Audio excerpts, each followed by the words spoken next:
You survived something difficult. You made it through, but you do not feel stronger.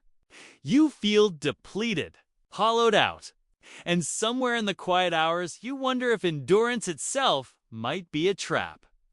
If merely withstanding chaos is not enough, if there is something you were supposed to learn that you missed entirely, this is not about motivation.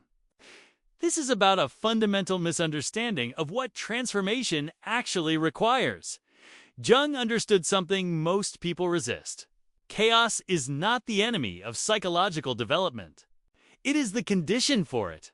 But there is a difference between surviving disruption and being transformed by it. One leaves you intact but exhausted. The other reconstructs you at a deeper level. You have been taught to value resilience, to bounce back, to return to who you were before the storm. But what if who you were before is precisely what needs to dissolve? Resilience is the capacity to absorb shock and return to baseline. It is valuable. It keeps you functional, but it does not make you stronger. It makes you durable. And durability is not growth. When you frame every hardship as something to get through, something to survive until normalcy returns, you are operating from a defensive position. You are protecting an identity that may no longer serve you.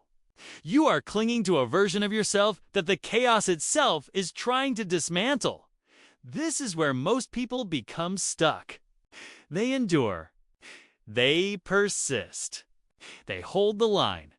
And when the crisis passes, they expect to feel victorious. Instead, they feel tired, resentful, unchanged, because endurance without integration is just repetition. You went through something, but nothing went through you. The experience remained external. It tested you, but it did not reach the parts of you that needed to break open. Jung called this the encounter with the shadow. The shadow is not evil. It is not your darkness in a moral sense. It is the unintegrated material of your psyche. The parts of you that were exiled because they did not fit the image you constructed. The anger you were told was unacceptable. The ambition you were taught to suppress. The vulnerability you learned to hide. These elements do not disappear. They accumulate in the unconscious. And when chaos arrives, they surface. Not to destroy you. To be seen, most people react to this surfacing with panic. They try to push it back down. They double their efforts to maintain control. They become rigid. And rigidity in a chaotic environment is fragility. The more you resist the dissolution of your old structures, the more brittle you become. This is why some people break under pressure while others seem to thrive. It is not that one group is inherently stronger. It is that one group has learned to let the pressure reshape them. This is the principle of antifragility, a concept that goes beyond resilience. Antifragile systems do not just withstand stress. They improve because of it. They gain from disorder. But this only works if the system is willing to change. If you cling to a fixed identity, stress will wear you down. If you allow stress to reconfigure your identity, you emerge more capable than before. The difference is internal. It is psychological. It is whether you see chaos as an interruption of your life or as the mechanism through which your life evolves. From a Jungian perspective, this means descending into the unconscious rather than fortifying the ego. The ego wants stability. It wants predictability. It constructs a persona, a social mask, that helps you navigate the world. But the persona is not the totality of who you are. It is a curated version, a manageable version. And when life becomes unmanageable, the persona cracks. This is not a failure. This is an opening. When the persona cracks, you have a choice. You can frantically try to repair it, to restore the image, to get back to normal. Or you can step through the crack and see what lies beneath. What you will find there is not comfortable. You will find rage you did not know you carried, grief you never processed, desires you were ashamed to acknowledge, fear that has been running your decisions for years. This is the shadow, and it is not your enemy. It is the raw material of your transformation. Integration is not about making peace with your shadow in some abstract, feel-good way. It is about bringing unconscious material into conscious awareness and allowing it to inform your identity. When you deny your anger, it controls you from below. It seeps into your tone, your decisions, your relationships. When you acknowledge your anger, you can choose how to express it. You can channel it. You can use it as information about what matters to you. This is what integration looks like. Not suppression, not indulgence. Conscious relationship chaos forces this process because it strips away the conditions that allowed you to avoid it. When your life is stable, you can maintain the persona. You can keep the shadow at bay. But when everything falls apart, the unconscious floods the conscious mind. You cannot ignore it anymore. And this is where the opportunity lies. Not in putting yourself back together exactly as you were, but in reassembling yourself with a fuller understanding of what you actually contain. This is why some people emerge from crisis with a depth they did not have before. They are not just tougher, they are more integrated.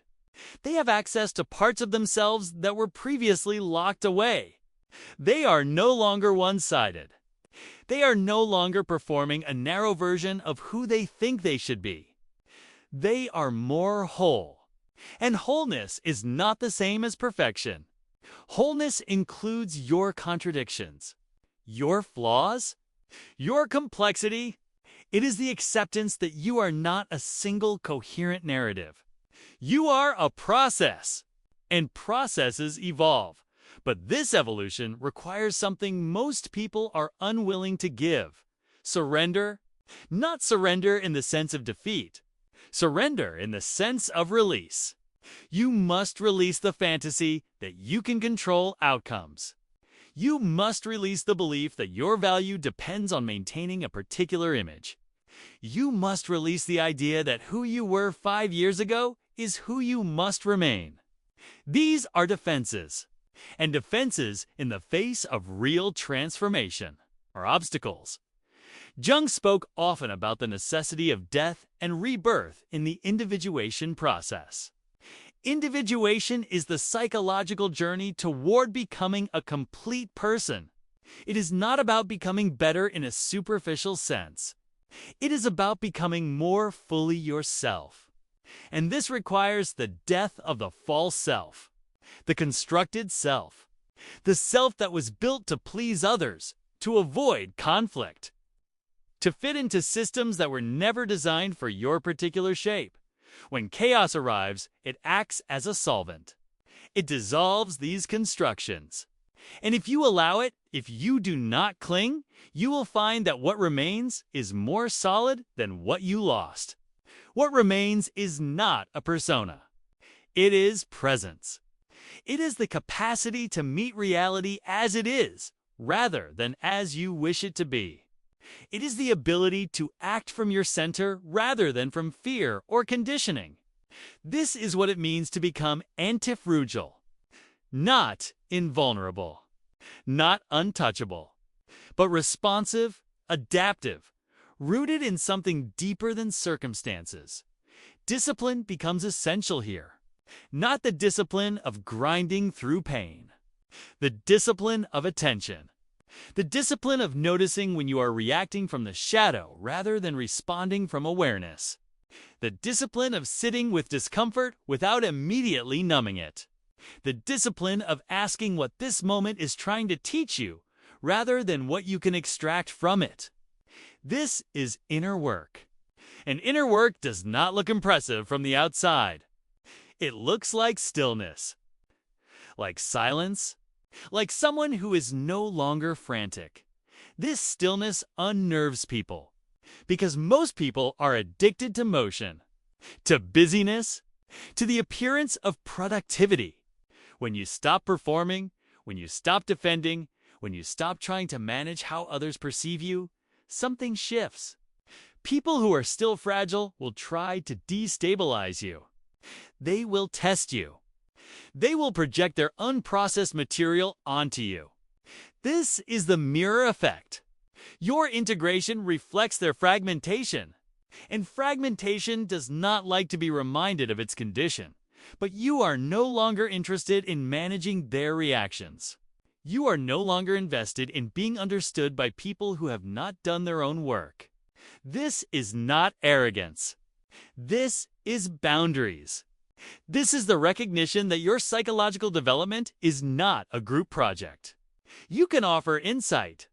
You can model integration. But you cannot force someone into their own descent. They have to choose it.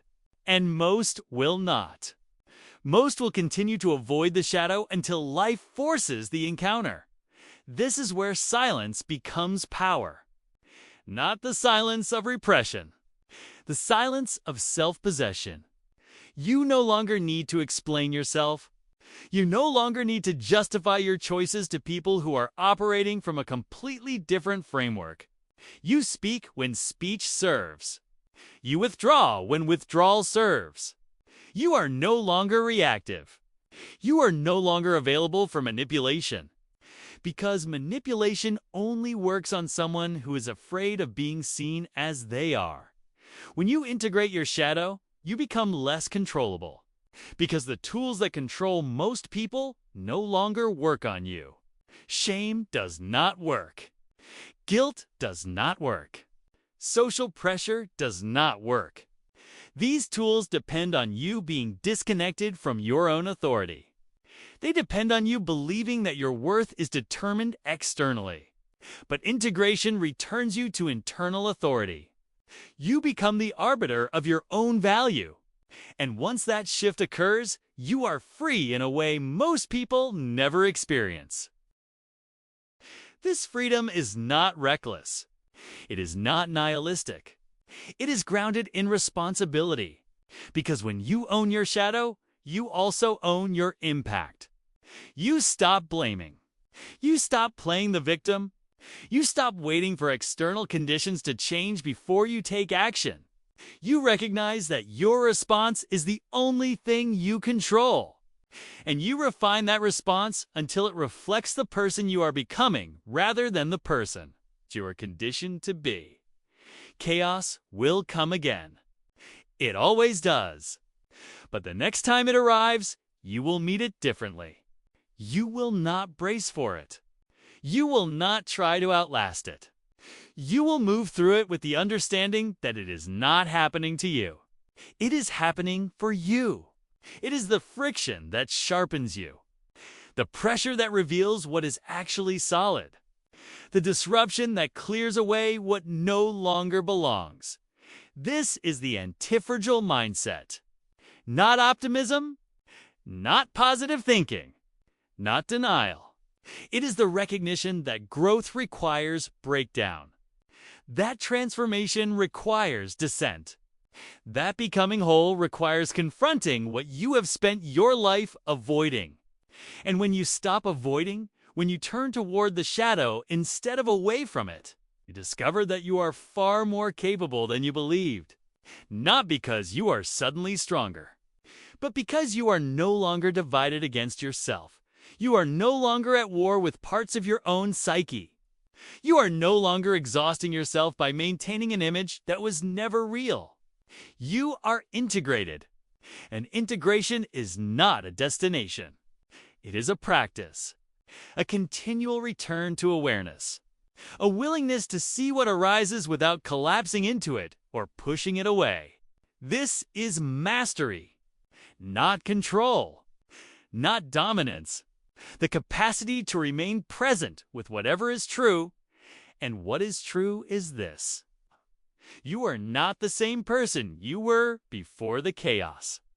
You will never be that person again. And that is not a loss. That is evolution. That is the price of becoming. The old self had to die so the fuller self could emerge. And that fuller self is not more comfortable. It is more alive, more awake, more capable of meeting reality without flinching. This is what Jung meant when he spoke of individuation. It is not a process of perfecting yourself. It is a process of becoming yourself. And becoming yourself requires letting go of who you pretended to be. It requires integrating the parts you rejected. It requires standing in your full complexity without apology. This is not easy, but it is the only way through. And through is the only direction that matters.